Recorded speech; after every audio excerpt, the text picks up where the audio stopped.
Okay, ladies and gentlemen, here we are. The trunk came out wonderful. I've got to do the last bit of the carpeting in and get everything in place that way. Tray for the batteries back into place. The trunk came out wonderful. Right. Scotty came out fabulous. Correct. So, all new grounds. We'll get that taken care of, get that bolted into place where it needs to, because it goes straight through to the body, which I love. Here's our new positive. We did find out that the fuel pump that was in this car was wired directly to the battery, which makes absolutely no sense.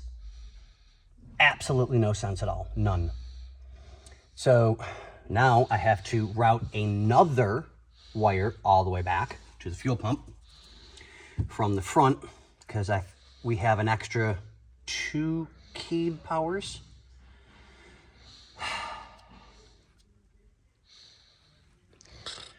So I have to disassemble part of the car again, route that positive to back here to go under to the car so that we have power to the pump on a keyed. So now when you turn the key on, of course, your car is going to start because it's got power. Pumps don't need to be on and running 24/7.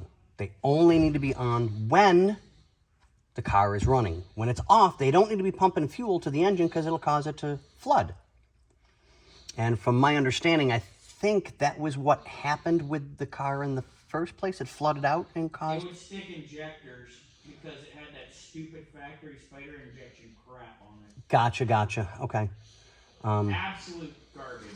So we have our power for the sending unit for right here. This goes to the pump, which we're just going to yank out.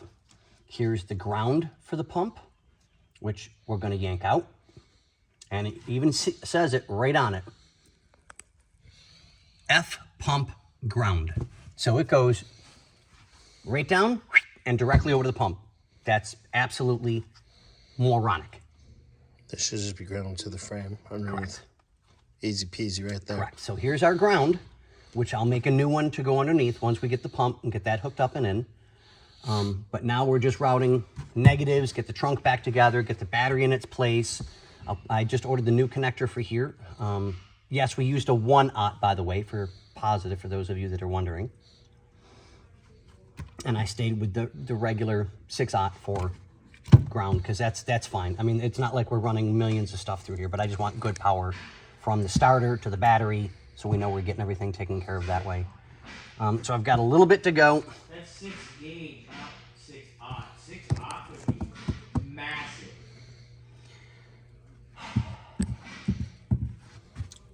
We'll take him to school. It's okay, guys. Are you going to beat me now? Yes. Twice. Remember, Don't abuse me. I'm not 0/0 is bigger than 1. 1 going backwards, so 1, 2, 3, 4, 5. Gauges get smaller as you go higher number. 0 sizes go larger as the number goes up. A 4/0 is bigger than a 1/0. So when he was born, his mom said, "What a treasure." His father said, "Yeah, let's bury it." On that note, ladies and gentlemen, That's our I'm update. going to go back to work and route a new positive line for the fuel pump. I'm glad I double check and even ask for help when needed, when I'm not sure if I see something wrong or whatever. Because I seem to be the one that does the wiring, which I don't mind. I love it. Not always. Once in a while, I need a break. But on that note,